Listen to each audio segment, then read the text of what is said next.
지금 40-50% 집값이 떨어졌는데 그런 거는 사도 되지 않습니까? 자꾸 물어보시는데 그게 조정 국면의 초입에 해당되는 겁니다. 가계부채 증가 속도를 막기 위한 금융 규제를 하지 마라. 그럼 더 터진다.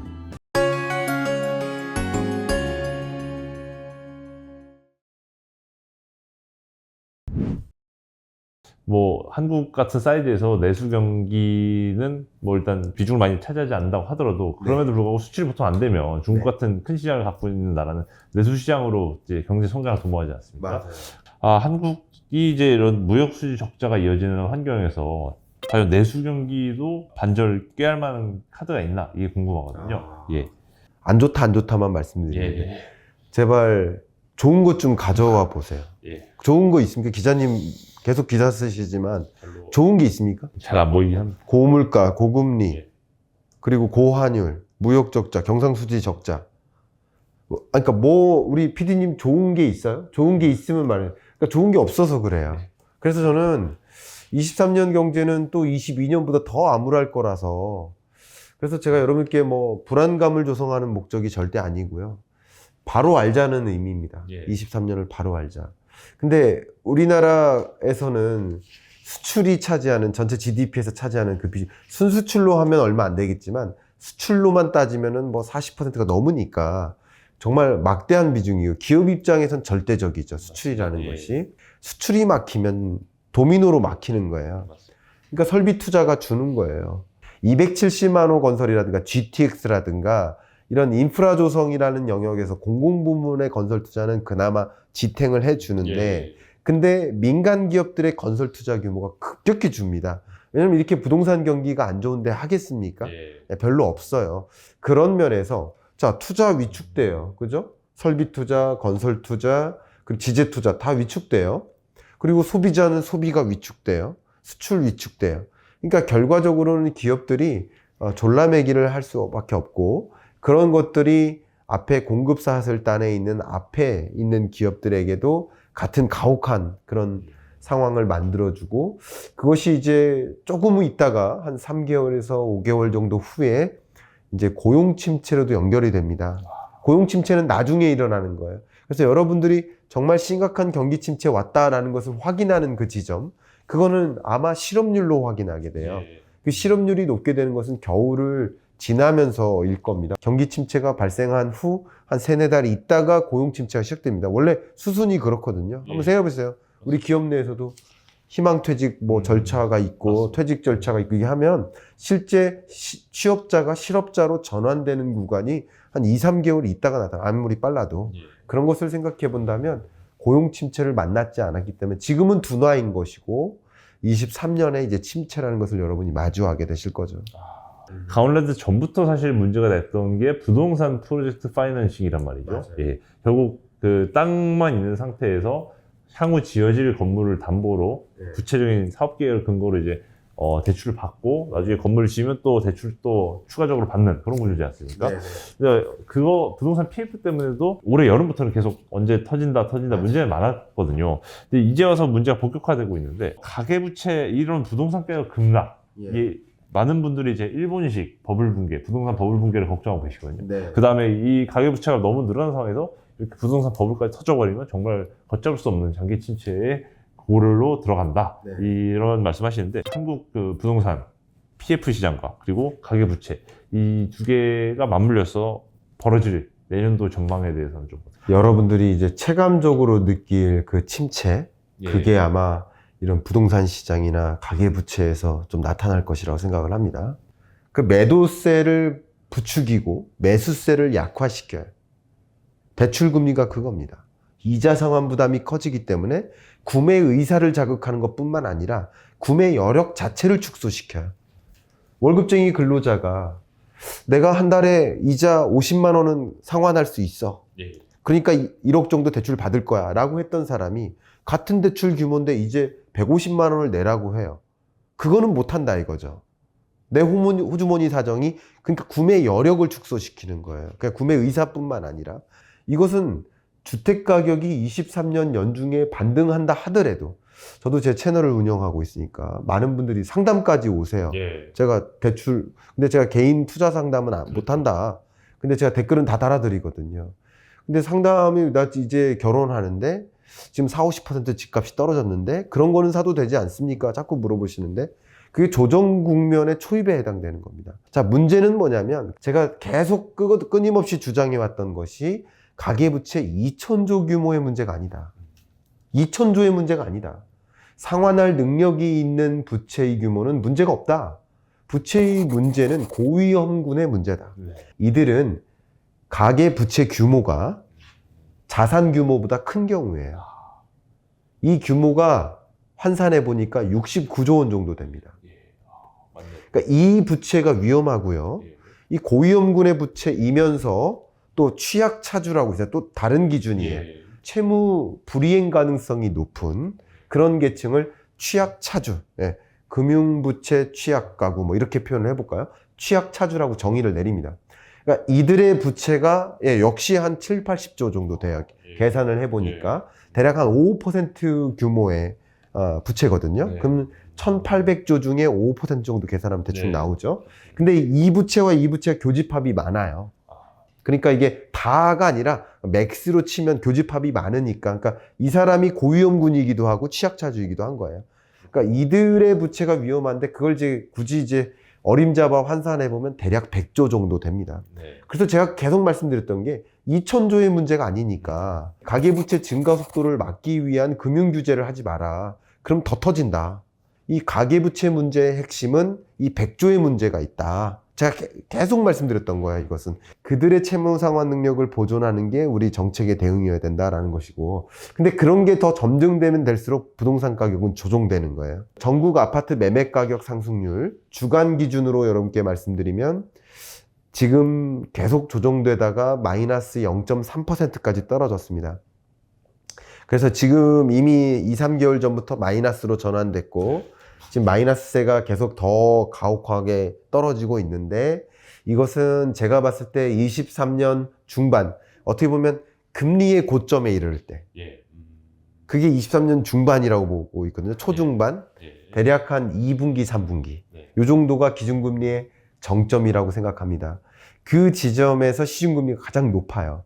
그때 매도세를 굉장히 부추기고 매수세를 더 억누릅니다. 그때 더 급매가 나오고 그때 경매가 쏟아져요. 낙찰도 안 되는 경매가. 이런 지점의 가격 조정률이 더 큰 겁니다. 결국 매매하려는 그 가격 자체가 전년보다 떨어져야만 이게 가격이 떨어지는 거거든요. 그죠? 맞습니다. 근데 매도 가격이 떨어지는 것은 금리가 결정해요. 금리가 너무 높으면 이 눈덩이처럼 쌓인 이 이자 어떡하지? 그리고 이미 이 부채를 갚기 위해서 이 자산을 정리해도 안 돼. 도저히 안 돼. 하는 사람들이 금매로 내놓고 경매로도 연결되고 하는 거거든요. 그런 게 23년 중반에 금리의 고점에서 집중됩니다. 그리고 이제 그런 기간을 지나도 갑자기 플러스로 전환되는 게 아니라 마이너스 폭이 줄어드는 구간이죠. 그리고 마이너스 폭이 줄어들어서 좀 빨리 줄어들어서 만약에 23년 연중에 플러스로 전환된다 하더라도 여전히 8%대 5% 이상의 높은 대출 금리를 떠안고 주택을 살 만한 좋은 시점이라고 보진 않아요. 그런 면에서 같이 봐야 된다는 거죠. 그래서 그 좋은 시점은 23년 연중에는 좀 안 오지 않겠는가 하는 생각을 조심스럽게 좀 말씀드리고 보통의 조정 국면이 시작되면 3~4년, 5년 되거든요. 보통의 조정 국면은. 그래서 이 조정 국면이 시작이 22년 하반기부터 시작됐다면 적어도 뭐 23년까지는 무조건 조정 국면에 처하지 않겠느냐. 역사적으로 그냥 감으로 판단해 보면 저는 23년 전망에 대해서 말씀드리지만 그 이후의 흐름에 대해서는 감으로 이제 말씀드리면 그렇게 표현되기 때문에 이렇게 높은 금리를 떠안고 내 집 마련에 지금 적극적으로 나서는 것, 이것은 이렇게 추천드릴 만한 바는 아니다. 평소 가격보다 뭐 40% 조정돼서 나오는 것들이 있어요. 그런 거라도 사야 되지 않냐라는 생각을 하실 수 있습니다. 뭐 제가 지역이나 여러분의 소득 수준이나 부채 수준에 따라서 조언해 드릴 수는 없어요. 그러나 이 평균 가격을 기준으로 봤을 땐 그게 조정의 초입 구간에 나타난 현상이라는 거죠. 그것을 사더라도 추가적인 조정이 있을 수 있다라고 생각을 일단 해보시고 좀 보수적으로 접근을 하셨으면 좋겠다. 총괄적으로 모두에게 똑같은 조언을 해드릴 수는 없겠습니다만 전국 평균 아파트 매매 가격을 기준으로 말씀드리면 그런 추세가 이어질 것이다라는 것을 참조하시고 의사결정하셨으면 좋겠습니다. 네, 감사합니다. 네. 투자 관점에서, 재테크 관점에서 네. 2023년에는 어떤 포지션을 구축하는 게 네. 필요할까요? 일단 첫 번째는요, 디레버리징. 디레버리지. 예. 일단 영끌의 시대는 무조건 끝난 거고요. 예. 21년에 끝난 겁니다. 예. 22년부터는 영끌이라는 건 없어야 됩니다. 예. 절대 없어야 됩니다. 오히려 빚 갚는 게 가장 좋은 재테크다. 네. 첫 번째. 대출금리가 이렇게 높아지는 상황 속에서는 네. 무조건 빚 갚는 게, 여러분 어떻게 투자해도 지금 수준에서 5%, 8%의 수익률을 가져가기가 어려워요. 두 번째는 2023년까지는 저축이 유리하다. 네. 저축은 유효하다. 5% 정도의 수익률을 가져다 주는 투자 상품이다. 이렇게 생각하시면 좋아요. 저축이라는 것이. 네. 그리고 23년이 지나면 더 이상 유효한 게 아닌 게 되는 거예요. 그죠? 23년 끝자락에 만약에 저축을 하실 때 거라면 그때쯤에는 이제 그때부터는 고정금리로 들어가야죠. 왜냐하면 금리가 떨어질 일만 남았다라고 생각하신다면 대출금리는 변동금리로 받아야죠. 대출금리도 변동이냐 고정이냐에 따라서 여러분 엄청난 비용이 달라집니다. 10년 만기면 매월 얼만큼씩 이자를 납입해야 되는데 예. 그게 바뀌는 거예요. 가격을 지불하는 정도가 달라져요. 그러니까 그런 식으로 돈 갚고 돈 저축하고 하시는 것도 저는 특히 안전추구형의 전략가들에게는 좋겠다 추천드리고, 집은 좀 나중에, 집은 나중에. 매수 시점을 나중에, 조금 더 나중에 23년 중후반부에 그때 다시 한번 제가 출연을 하겠지만 예. 그때 말씀드리더라도 지금은 23년 연중까지는 좋은 지점은 아니다. 네. 네. 집값이 올라가더라도 좋은 것이 아니다. 대출 금리를 반영한다면 저는 대출 없이 집 살 수 있는데요 라고 하시겠죠. 네. 그런 분들도 마찬가지예요. 왜냐하면 100명 중에 10명이 대출 안 끼고 살 수 있다라 하더라도 90명이 대출 안 끼고는 못 사기 때문에 전반적인 매수세가 줄어드는 거예요. 네. 지금 현재 주택가격 전망 CSI 한국은행 지표, 이게 역사상 저점이에요. 그만큼 매수세가 얼어붙었기 때문에 나만 굳이 매수할까 이런 생각을 갖는 게 긍정적으로 추천드리고 싶지는 않습니다. 솔직히 주식은 저점을 뒤로하고 반등할 것이기 때문에 정말 이제 세계 경제 성장률을 상회할 만한 유망 산업을 잘 발굴하실 필요가 있겠다. 성장률을 지탱하는, 견인하는 그 유망 산업을 보셔야지 그냥 어제 오늘 뭐 이렇게 일희일비하는 그런 투자 방식, 그런 것은 좀 지양하셨으면 좋겠다라고 말씀드리고, ETF라는 관점에서 그 아시아 파시픽 이 신흥국 ETF 투자라든가, 그리고 또 제가 오늘은 말씀 많이 안 나눴지만 유럽과 미국이 공통적으로 가져가고 있는 정책 과제가 있어요. 친환경입니다. 네. 그게 IRA에 담겨 있죠. 인플레이션 감축법. EU로 치면 그게 Repower EU예요. 예. Repower. EU의 에너지 구조를 완전히 개혁하겠다. 예. 그거예요. 그게 친환경 산업을 엄청나게 육성하려는 방향. 전기차나 전기차 인프라, 태양광, 풍력 이런 영역인데 여기에 공통적으로 들어가는 성분이 있습니다. 그게 비철금속이에요.